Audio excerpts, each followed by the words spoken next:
ಯೋಗೇನ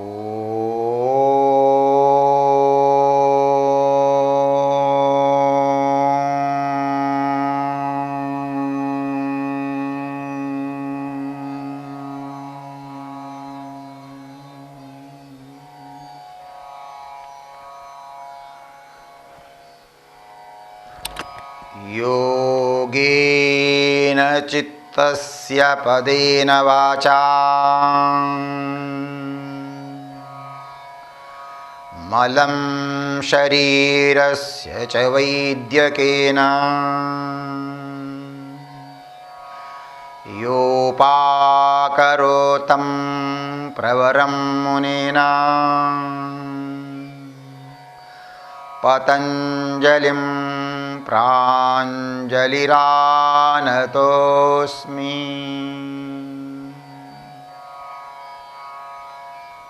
ಕೈಗಳನ್ನು ಮುಂದೆ ಇಟ್ಕೊಂಡು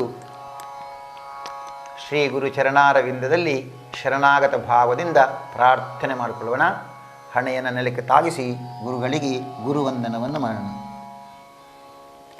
ಪೂರ್ಣ ಹಣೆ ನೆಲಕ್ಕೆ ತಾಗಿರಲಿ, ಕೈಗಳು ಭೂಮಿಗೆ ಸ್ಪರ್ಶವಾಗ್ತಾ ಇರಲಿ. ಪೂರ್ಣ ದೀರ್ಘ ನಿಧಾನ ಉಸಿರಾಟದ ಕ್ರಿಯೆ.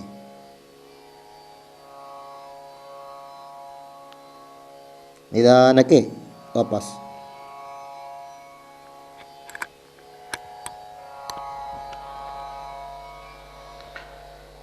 ಶರೀರ ಮನ ಬುದ್ಧಿಗೆ ಬರುವಂತಹ ಎಲ್ಲ ರೋಗ ರುಜಿನಾದಿಗಳನ್ನು ದೂರ ಆಗಲಿಕ್ಕೋಸ್ಕರ ಯೋಗಾಭ್ಯಾಸವನ್ನು ಮಾಡ್ತಾ ಇದ್ದೇನೆ. ಯೋಗಶಾಸ್ತ್ರವನ್ನು ಪ್ರಪಂಚಕ್ಕೆ ದಾರೆ ಎರೆದಿರುವಂತಹ ಪತಂಜಲಿ ಮಹಾಮುನಿಗಳ ದಿವ್ಯಾಂಗ್ರಿಯನ್ನು ಸ್ಮರಣೆ ಮಾಡಿಕೊಳ್ಬೇಕು. ತಂದೆ ತಾಯಿಯರನ್ನು ನೆನಪು ಮಾಡಿಕೊಳ್ಬೇಕು. ಇಷ್ಟದೇವರನ್ನು ನೆನಪು ಮಾಡಿಕೊಳ್ಬೇಕು. ಮತ್ತೆ ನಾವು ಯೋಗಾಭ್ಯಾಸವನ್ನು ತೊಡಗಿಕೊಳ್ಳಬೇಕು. ಇವತ್ತು ವಿಶೇಷವಾಗಿ ಯೋಗಾಭ್ಯಾಸ ಮಾಡಬೇಕಾದರೆ ಪೂರ್ವಭಾವಿ ಏನೇನು ಬೇಕು ಎಂಬುದನ್ನು ಸ್ವಲ್ಪ ಚಿಂತನೆ ಮಾಡೋಣ. ಒಂದು, ಒಳ್ಳೆಯ ಗಾಳಿ ಬರುವಂತಹ ಜಾಗವನ್ನು ನಾವು ಆರಿಸಿಕೊಳ್ಬೇಕು. ಅಲ್ಲಿ ಗಾಳಿ ಓಡಾಟ ಮಾಡಬೇಕು. ಫ್ಯಾನಿನ ಜೊತೆಯಲ್ಲಿ ಇರಬಾರ್ದು. ಹಾಗೆಯೇ ಹಾಕ್ಕೊಳ್ಳಿಕ್ಕೆ ಒಂದು ರಗ್ಗು ಅಡಿಯಲ್ಲಿ ಅದನ್ನು ಇಟ್ಟುಕೊಳ್ಬೇಕು. ಇನ್ನು ಸರಳವಾದಂಥ ಉಡುಗೆ ತೊಡುಗೆ ನಮ್ಮಲ್ಲಿ ಬೇಕು. ಇಷ್ಟನ್ನು ಸ್ವಲ್ಪ ನಾವು ಗಮನಿಸಿಕೊಳ್ಬೇಕು. ಗಮನಿಸಿಕೊಂಡು ಈ ಆಸನಗಳನ್ನು ಅಭ್ಯಾಸ ಮಾಡಿಕೊಳ್ಬೇಕು. ಹೀಗೆ ಅಭ್ಯಾಸ ಮಾಡಿಕೊಂಡಾಗ ನಮಗೆ ಆರೋಗ್ಯ ಪೂರ್ಣವಾದಂಥ ಆಸನಗಳನ್ನು ಮಾಡಲಿಕ್ಕಾಗತ್ತೆ. ಹೀಗೆ ಇವತ್ತಿನ ಸಂಚಿಕೆಯನ್ನು ನಾವು ಆರಂಭ ಮಾಡೋಣ. ಆರಂಭ ಮಾಡೋದಕ್ಕೆ ಮೊದಲು ಈ ರೀತಿ ಒಂದು ನಾವು ಗಮನಿಸಿಕೊಂಡ್ರೆ ತುಂಬ ಒಳ್ಳೆಯದು. ಒಂದಿಷ್ಟು ನೀರನ್ನು ಕುಡ್ಕೊಳ್ಬೇಕು. ಅಥವಾ ಇನ್ಯಾವುದೋ ಪೇಯಗಳು, ಯಾವುದೋ ಹಾಲ, ಮೊಸರ, ಬೆಣ್ಣೆ ಯಾವುದನ್ನು ಮೊದಲು ಕುಟ್ಕೊಂಡ್ರೆ ತುಂಬ ಒಳ್ಳೆಯದಾಗತ್ತೆ. ಹೀಗೆ ಅದನ್ನು ಕುಡಿದು ಅಭ್ಯಾಸ ಮಾಡಿಕೊಂಡ್ರೆ ತುಂಬ ಆನಂದ ಆಗತ್ತೆ. ಯೋಗಾಸನ ಮಾಡಲಿಕ್ಕೂ ತುಂಬ ಸುಲಭ ಆಗತ್ತೆ. ಮುಂದಿನ ಕಾರ್ಯಭಾಗಕ್ಕೆ ಹೋಗೋಣ. ಇವತ್ತಿನ ಸಂಚಿಕೆಯನ್ನು ನೋಡೋಣ. ಹರಿ ಓಂ. ಇವತ್ತಿನ ಸಂಚಿಕೆಯಲ್ಲಿ 2 ಆಸನಗಳನ್ನು ಅಭ್ಯಾಸ ಮಾಡೋಣ. ಅದರಲ್ಲಿ ಒಂದನೆಯದ್ದು ಅರ್ಧ ಮತ್ಸ್ಯೇಂದ್ರಾಸನ. ಇದರಲ್ಲಿ 3 ಶಬ್ದಗಳನ್ನು ಕೇಳಿರ್ಬೋದು. ಅರ್ಧ, ಮತ್ಸ್ಯ ಮತ್ತು ಇಂದ್ರ ಅಂತ. ಅರ್ಧ ಅಂದರೆ ಶರೀರದ ಅರ್ಧ ಭಾಗ ಅಂತ ಅರ್ಥ. ಮತ್ಸ್ಯ ಅಂದರೆ ಮೀನು. ಇಂದ್ರ ದೇವತೆಗಳಿಗೆಲ್ಲ ಒಡೆಯ ಅವನು. ಅಂದರೆ ಆಸನಗಳಲ್ಲಿ ಶುಗರಿಗೆ ತುಂಬ ಶ್ರೇಷ್ಠವಾಗಿರುವಂಥ ಆಸನ ಇದು. ಯಾರ್ಯಾರಿಗೆ ಶುಗರ್ ಇದೆ ಅವರು ಶುಗರ್ ಕಂಟ್ರೋಲ್ ಮಾಡಲಿಕ್ಕೋಸ್ಕರ ಇದು ತುಂಬ ಸೂಕ್ತವಾಗಿದೆ. 2 ಕಾಲುಗಳನ್ನು ಮುಂದೆ ಚಾಚಿ ಸ್ವಲ್ಪ ಸಡಿಲತೆಗೋಸ್ಕರ ಸ್ವಲ್ಪ ವ್ಯಾಯಾಮವನ್ನು ಮಾಡಿಕೊಳ್ಳೋದು ಒಳ್ಳೆಯದು. ಕಾಲನ್ನು ಮಂಡಿ ಹಿಡ್ಕೊಂಡು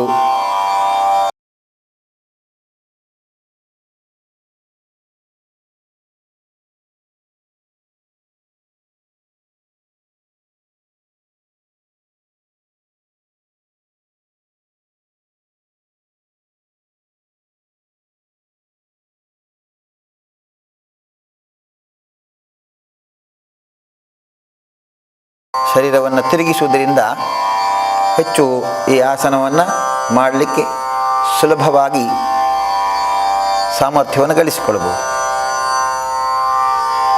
ಎಡದ ಕಾಲನ್ನು ಬಲದ ಕಾಲಿನ ಅಡಿಯಿಂದ ಸರಿಸ್ತಾ ಈ ಆಸನದ ಆರಂಭವನ್ನು ಮಾಡೋಣ. ಎಡದ ಕಾಲನ್ನು ಬಲದ ಕಾಲಿನ ಅಡಿಯಿಂದ ಇಟ್ಟುಕೊಂಡಿದ್ದಾರೆ. ಹಾಗೆ ಬಲಕಾಲನ್ನು ಎಡದ ಕಾಲಿನ ಮಂಡಿಯ ಹತ್ತಿರದಲ್ಲಿ ಜೋಡಿಸುವುದು. ತುಂಬ ಮುಂದೆಯೂ ಅಲ್ಲ, ತುಂಬ ಹಿಂದೆಯೂ ಅಲ್ಲ, ಆ ಸ್ಥಿತಿಯಲ್ಲಿ ಜೋಡಿಸಿಕೊಳ್ಳಬೇಕು.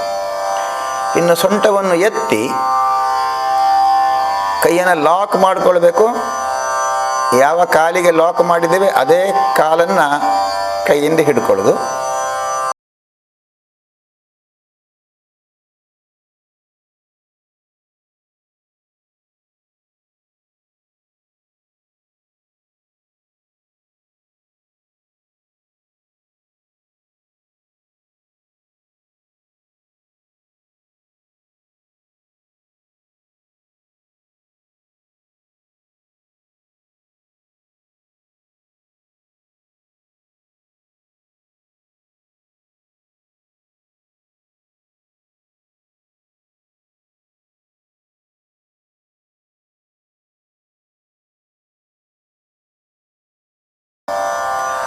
ಕೈಯ ಆಧಾರದ ಮೇಲೆ ತೋಳನ್ನು ಹಿಂದಕ್ಕೆ ತಳ್ಳುವುದು, ತೋಳಿನ ಭಾಗವನ್ನು ಹಿಂದಕ್ಕೆ ತಳ್ಳುವುದು. ಹಾಗೆಯೇ ಬಲದ ಭಾಗದಲ್ಲಿ ಕೈಯನ್ನು ತಳ್ಳಿದ ಮೇಲೆ ಎಡ ಕೈಯನ್ನು ಬಲಕಾಲಿನ ಮಂಡಿ ಅದರ ಹತ್ತಿರ ಇದೆ ನೋಡಿ, ಅದನ್ನು ಹಿಂದಕ್ಕೆ ತಳ್ಳುವುದು. ಹಾಗಾಗಿ ಭುಜವನ್ನು ತಳ್ಳುವುದು, ಮಂಡಿಯ ಭಾಗವನ್ನು ತಳ್ಳುವುದು, ಎರಡೂ ತಳ್ಳುವ ಕೆಲಸ. ಹೀಗೆ ಶರೀರವನ್ನು ತಿರುಗಿಸುವುದು, ಎತ್ತುವುದು, ತಳ್ಳುವುದು, ಅದು ಎರಡು ಭಾಗ. ಈ 6 ಕ್ರಿಯೆಯನ್ನು ಮಾಡಿದಾಗ ಈ ಸ್ಥಿತಿಯನ್ನು ಚೆನ್ನಾಗಿ ಮಾಡಿಕೊಳ್ಳಿಕ್ಕಾಗತ್ತೆ. ಇಲ್ಲಿ ದೀರ್ಘ ನಿಧಾನ ಉಸಿರಾಟದ ಕ್ರಿಯೆ. ನಿಧಾನಕ್ಕೆ ಕತ್ತನ್ನು ಮಾತ್ರ ಮುಂದಕ್ಕೆ ತಿರುಗಿಸಿಕೊಳ್ಳೋಣ. ಕೈಯನ್ನು ಹಿಂದೆ ಇರುವ ಕೈಯನ್ನು ಬಿಡಿ, ಮುಂದೆ ಇರುವ ಕೈಯನ್ನು ಬಿಡ್ತಾ ಕಾಲುಗಳನ್ನು ಮುಂದಕ್ಕೆ ಚಾಚಿಟ್ಕೊಳ್ಳೋದು. ಕೈ ಕಾಲುಗಳನ್ನು ಸ್ವಲ್ಪ ಅಲುಗಾಡಿಸಿ ವಿಶ್ರಾಂತಿಯನ್ನು ಕೊಡಿ. ಇದೇ ಕ್ರಿಯೆಯನ್ನು ಇನ್ನೊಂದು ಕಡೆಯಿಂದ ಮಾಡಬೇಕು. ಅದಕ್ಕೆ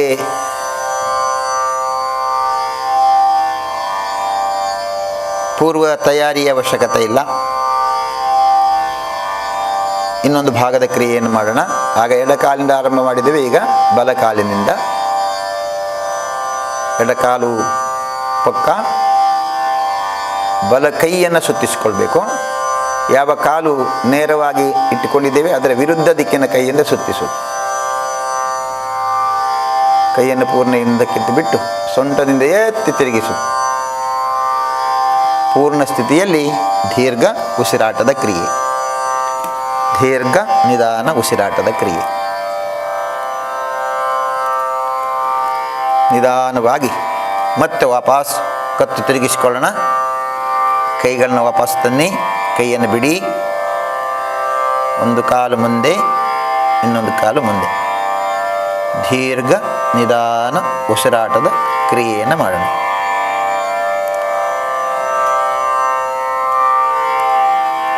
ದೀರ್ಘ ನಿಧಾನ ಉಸಿರಾಟದ ಕ್ರಿಯೆ. ಇನ್ನು ಮುಂದಿನ ಆಸನ ಮಯೂರಾಸನ. ಮಯೂರ ಅಂದರೆ ನವಿಲು. ನವಿಲಂದರೆ ನಮಗೆ ಆನಂದ. ನಾವು ಆನಂದವಾಗಿರಬೇಕಂದ್ರೆ ಹೊಟ್ಟೆ ನಮ್ಮದು ಸರಿ ಇರಬೇಕು. ಅದಕ್ಕೆ ಹೊಟ್ಟೆಗೆ ಹೆಚ್ಚು ಲಾಭದಾಯಕವಾಗುವಂಥ ಆಸನ ಅದು ಮಯೂರಾಸನ. ಅಜೀರ್ಣ ಸಂಬಂಧವಾದ ಎಲ್ಲ ಸಮಸ್ಯೆಗಳು, ಅಜೀರ್ಣದಿಂದಾಗಿ ತಲೆ ಸಿಡಿತ ಆಗ್ತಾ ಇದ್ರೂ ಕೂಡ ಇದು ನಿವಾರಣೆ ಆಗತ್ತೆ. ಅಂತಹ ಮಯೂರಾಸನವನ್ನು ಈಗ ನೋಡೋಣ. ವಜ್ರಾಸನದಲ್ಲಿ ಕೂತ್ಕೊಂಡು ಅಲ್ಲಿಂದ ಕೈಗಳನ್ನು ಮುಂದಕ್ಕೆ ಇಟ್ಟುಕೊಳ್ಬೇಕು. ಇಲ್ಲಿ 2 ರೀತಿಯಲ್ಲಿಯೂ ಮಾಡಲಿಕ್ಕಾಗತ್ತೆ. ಒಂದು ಕೈಯನ್ನು ಮುಂದಕ್ಕೆ ಇಟ್ಟುಕೊಂಡು ಮಾಡ್ಬೋದು ಅಥವಾ ಹಿಂದಕ್ಕೆ ಇಟ್ಟುಕೊಂಡು ಮಾಡ್ಬೋದು. ಇಲ್ಲಿಗ ಮುಂದಕ್ಕೆ ನಿಮಗೆ ಯಾವುದಕ್ಕೆ ಹೆಚ್ಚು ಸುಲಭ ಆಗುತ್ತೆ ಆ ದೃಷ್ಟಿಯಿಂದ ನಾವು ಮಾಡ್ಕೊಳ್ಬೋದು. ಕೈಗಳನ್ನು ಸ್ವಲ್ಪ ಬೆಂಡ್ ಮಾಡಿಕೊಂಡು ಹೊಟ್ಟೆಯನ್ನು ಅದರ ಮೇಲೆ ಇಟ್ಟುಕೊಂಡು ಹೊಟ್ಟೆಯ ಹತ್ತಿರಕ್ಕೆ 2 ಕೈಗಳ ಮೊಣಕೈ ಹತ್ತಿರಕ್ಕೆ ಬರುವಂತೆ ಜೋಡಿಸಿಕೊಳ್ಬೇಕು. ಅದಾದ ಮೇಲೆ ಶರೀರವನ್ನು ಸ್ವಲ್ಪ ಮುಂದಕ್ಕೆ ತರ್ತಾ ಮತ್ತು ಕಾಲನ್ನು ಎತ್ತಿದಾಗ ಆಗ ಸಮತೋಲನ ಸಿಗುತ್ತೆ.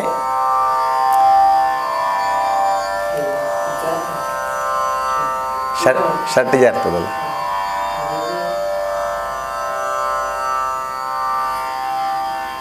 ಅದು ಕಟ್ ಮಾಡಿ ಹೋಯ್ತು. ಶುರುವಿಂದ ಬೇಕು.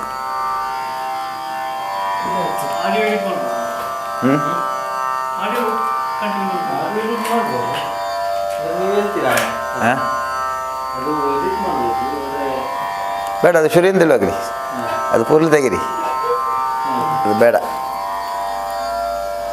ನಾವು ಯಾವುದನ್ನು ಇಷ್ಟವರೆಗೆ ಮಾಡಲೇ ಇಲ್ಲಲ್ಲ, ಹಾಗೆ ಯಾವುದು ಮಾಡಲಿಲ್ಲಲ್ಲ, ಅದಕ್ಕೊಂದು ಕೊಟ್ಟದ್ದು. ಮೊನ್ನೆ ಅವನು ಇವನ್ನ ಹೇಳಿದ, ಒಂದಿಷ್ಟು ಟೀಚರ್ ಬಂದಿದ್ರಂತೆ ಕ್ಲಾಸ್ ಮಾಡಲಿಕ್ಕೆ ಅಂತ. ಅವರು 3 ಸಲ ನಿಲ್ಲಿಸಿದಂತೆ, ಸರ್ ಒಮ್ಮೆ ಕಟ್ ಮಾಡಿ ಅಂತ. ಅಲ್ಲ ಶಿವ, ಇದು ಇಂಥದ್ದು ಮಾಡಲಿಕ್ಕೆ ತುಂಬ ಸುಲಭ ಇಲ್ಲ. ಅದು 3-4 ಸಲ ಎಲ್ಲ ಕೆಲವೊಮ್ಮೆ ಉಂಟಲ್ಲಿ.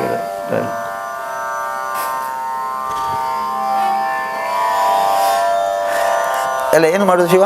ಅಲ್ಲಿಂದ ತೆಗೆಯೋದಾ ಅಲ್ಲ? ಅಲ್ಲ ಮಾತ್ರ ಸಾಕಲ್ಲ? ಎಸ್ ಆಯ್ತು, ಎಸ್ ಆಯ್ತು. ಹಾಂ,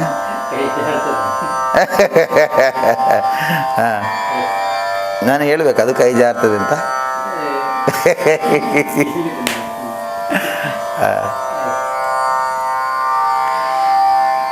ಈ ಆಸನದಲ್ಲಿ ನೋಡಿ, ಕೈಗಳನ್ನು ಜೋಡಿಸಿಟ್ಕೊಂಡ ಮೇಲೆ ಪೂರ್ಣ ಕೈ ಆಧಾರದಲ್ಲಿ ಎಲ್ಲವೂ ಇರುವುದರಿಂದ ಹೊಟ್ಟೆಯನ್ನು ಮೊಣಕೈಗೆ ಜೋಡಿಸುವ ಕೆಲಸವನ್ನು ಮಾಡಬೇಕು. ಆದಷ್ಟು ಹತ್ತಿರ ತರಬೇಕು ಕೈಗಳನ್ನು, ಆಗ ಬ್ಯಾಲೆನ್ಸ್ ಸಿಗುತ್ತೆ ಮತ್ತು ನಮಗೆ ಒಳ್ಳೆ ಗ್ರಿಪ್ ಇರುತ್ತೆ. ಅದಾದ ಮೇಲೆ ಸ್ವಲ್ಪ ಶರೀರ ಮುಂದಕ್ಕೆ ದೂಡ್ತಾ ಕಾಲುಗಳನ್ನು ಮೇಲಕ್ಕೆ ಎತ್ತುವುದು. ಇಲ್ಲಿ ಆದಷ್ಟು ಕಾಲಿನ ಬೆರಳುಗಳನ್ನು ಹಿಂದಕ್ಕೆ ತಳ್ಳಬೇಕು, ಆಗ ಸ್ಥಿತಿಯಲ್ಲಿ ಇರಲಿಕ್ಕೆ ತುಂಬ ಸುಲಭ ಆಗುತ್ತೆ. ನಿಧಾನಕ್ಕೆ ಕಾಲನ್ನು ನೆಲಕ್ಕಿಟ್ಟ ಮೇಲೆ ಮಂಡಿಯೂರಿ ಪೂರ್ಣ ಶಶಾಂಕಾಸನದ ಸ್ಥಿತಿಗೆ ಬರುವುದು ತುಂಬ ಸೂಕ್ತ. ಇಲ್ಲಿ ಸ್ವಲ್ಪ ವಿಶ್ರಾಂತಿಯನ್ನು ಪಡ್ಕೊಳ್ಬೇಕು, ಪೂರ್ಣ ವಿಶ್ರಾಂತಿ. ಈ ಆಸನವನ್ನು ಮಾಡುವುದರಿಂದ ಕೈಕಾಲುಗಳ ಪೆಡುಸ್ಥಳ ನಿವಾರಣೆ, ಹೊಟ್ಟೆಗೆ ಸಂಬಂಧಪಟ್ಟ ಎಲ್ಲ ರೋಗ ನಿವಾರಣೆ ಆಗುತ್ತೆ. ಇದು ಮಾಡುವುದು ಸ್ವಲ್ಪ ಕಷ್ಟ. ಯಾರ್ಯಾರು ಮನೆಯಲ್ಲಿ ಅಭ್ಯಾಸ ಮಾಡ್ತೀರವರು ಇದನ್ನು ಮಾಡುವಾಗ ಮುಂದುಗಡೆ ಹಾಸಿಗೆ ಅಥವಾ ತಲೆದಿಂಬು ಇಟ್ಟುಕೊಂಡ್ರೆ ಬಿದ್ದರೂ ಕೂಡ ಏಟಾಗದೇ ಇರಲಿಕ್ಕೆ ಸುಲಭ ಆಗುತ್ತೆ. ಇದನ್ನು ಗಮನಿಸಿಕೊಂಡು ಮಾಡೋಣ. ಈಗ ಚಕ್ರಾಸನವನ್ನು, ಪರಿಪೂರ್ಣ ಚಕ್ರಾಸನವನ್ನು ಹೇಗೆ ಮಾಡ್ಬೋದು, ನಿಂತಲ್ಲಿಂದಲೇ ಹೇಗೆ ಮಾಡುವುದನ್ನು ನೋಡ್ಕೊಳ್ಳೋಣ. ಕಾಲುಗಳ ಅಂತರವನ್ನು ಕಾದುಕೊಳ್ಳಬೇಕು, ಸ್ವಲ್ಪ ಅಂತರ ಇರಬೇಕು ಕಾಲಿನ ಅಂತರ. ಕಾಲು ಸೇರಿಸಿ ಈ ಆಸನವನ್ನು ಮಾಡಲಿಕ್ಕೆ ಹೋಗಬಾರ್ದು, ಗ್ರಿಪ್ ಸಿಗಲ್ಲ.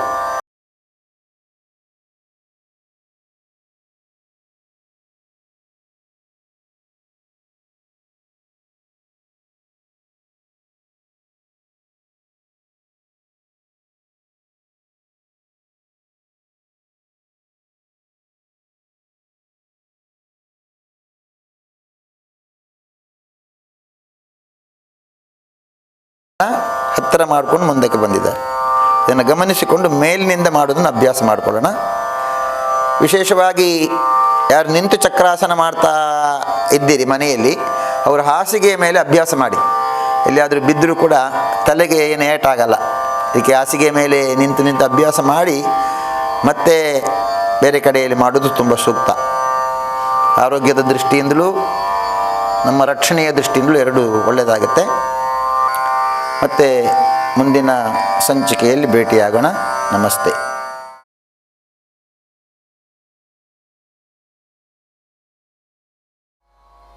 ಆತ್ಮೀಯ ವೀಕ್ಷಕ ಬಂಧುಗಳೇ, ಹೊಸಕುರಲಿನ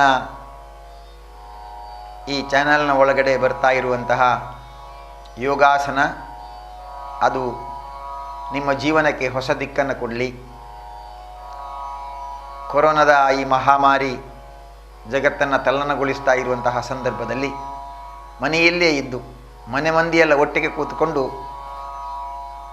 ಈ ಯೋಗಾಸನವನ್ನು ಮಾಡಲಿಕ್ಕೊಂದು ಅನುವನ್ನು ಹೊಸಕೊರಲಿನ ಸಿಬ್ಬಂದಿ ವರ್ಗದವರು ನಮಗೆ ಅನುವು ಮಾಡಿಕೊಟ್ಟಿದ್ದಾರೆ. ಅದನ್ನು ಸದುಪಯೋಗ ಮಾಡಿಕೊಳ್ಳೋಣ, ಆ ಆಸನಗಳನ್ನು ಮಾಡೋಣ. ಹಾಗೆಯೇ ಸ್ಪರ್ಧೆ ಇದೆ, ಆ ಸ್ಪರ್ಧೆಯಲ್ಲಿ ನಾವು ಭಾಗವಹಿಸಲಿಕ್ಕೆ ಬೇಕಾದಂತಹ ವ್ಯವಸ್ಥೆಗಳನ್ನು ಮಾಡಿಕೊಳ್ಳೋಣ. ಚಂದಕ್ಕೆ ಅಭ್ಯಾಸ ಮಾಡಿ. ಬೆಳಗ್ಗಿನ ಹೊತ್ತಿನಲ್ಲಿ ಅಭ್ಯಾಸ ಮಾಡಿದರೆ ತುಂಬ ಸೂಕ್ತ. ಸಂಜೆ ಆಗಬೇಕಾದರೆ ಮಾಡಲಿಕ್ಕೆ ಸುಲಭ ಆಗತ್ತೆ, ಆದರೆ ಬೆಳಗ್ಗೆ ಮಾಡಿದರೆ ತುಂಬ ಒಳ್ಳೆಯದು. ಬೆಳಗ್ಗೆ ಯಾರ್ಯಾರು ಯೋಗಾಸನ ಮಾಡ್ತೀರಿ ಅವರು ಸಂಜೆ ಹೊತ್ತಿನಲ್ಲಿ ಇನ್ನೂ ಸಲೀಸಾಗಿ ಮಾಡಲಿಕ್ಕಾಗತ್ತೆ.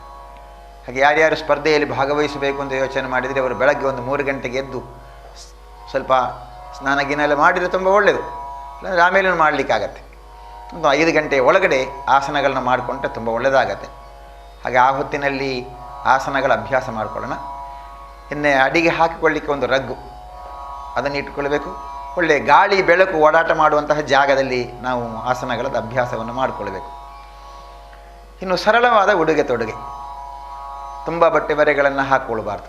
ದಪ್ಪನೇ ಇರುವಂಥದ್ದು, ವಿಶೇಷವಾಗಿ ಕಾಟನ್ ಬಟ್ಟೆ ಹಾಕಿಕೊಂಡ್ರೆ ತುಂಬ ಒಳ್ಳೆಯದು, ಸೂಕ್ತ.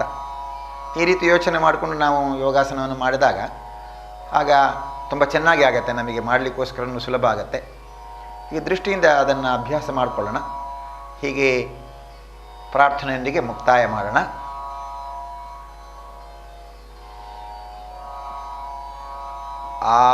ಆದಿತ್ಯಸ್ಯ ನಮಸ್ಕಾರಾನ್ ಯೇ ಕುರ್ವಂತಿ ದಿನೇ ದಿನೇ ಆಯುಃ ಪ್ರಜ್ಞಾಬಲಂ ವೀರ್ಯಂ ತೇಜಸ್ತೇಷಾಂಚ ಜಾಯತೆ. ಓಂ ಶಾಂತಿ ಶಾಂತಿ ಶಾಂತಿ. ಎಲ್ಲರಿಗೂ ಹೊಸಕೊರಲಿನ ಯೋಗ ದರ್ಶನದ ಕಡೆಯಿಂದ ವಂದನೆಗಳು. ಮತ್ತೆ ನಾಳೆ ಸಂಚಿಕೆಯಲ್ಲಿ ಭೇಟಿಯಾಗೋಣ. ಅಲ್ಲಿವರೆಗೆ ನಿಮಗೆಲ್ಲರಿಗೂ ವಂದನೆಗಳು. ಜೈ ಶ್ರೀರಾಮ್.